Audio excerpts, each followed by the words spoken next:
I knew you'd be back. Welcome to Talkin TRIPAK, where we talk TRIPAK and show you how to benefit most from using these products in your everyday life.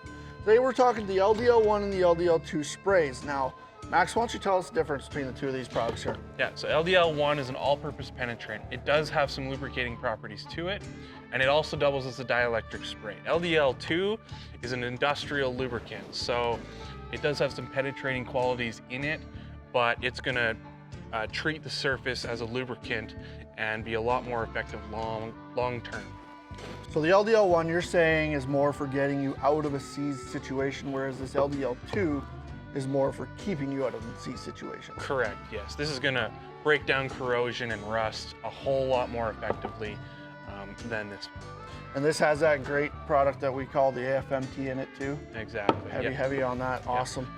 Now these are great products. I carry around a can of each in my truck. The LDL-1 I've used on my trailer plug and on my block heater plug, just to keep those contacts clean, especially that block heater plug when we hit these -40 Celsius nights.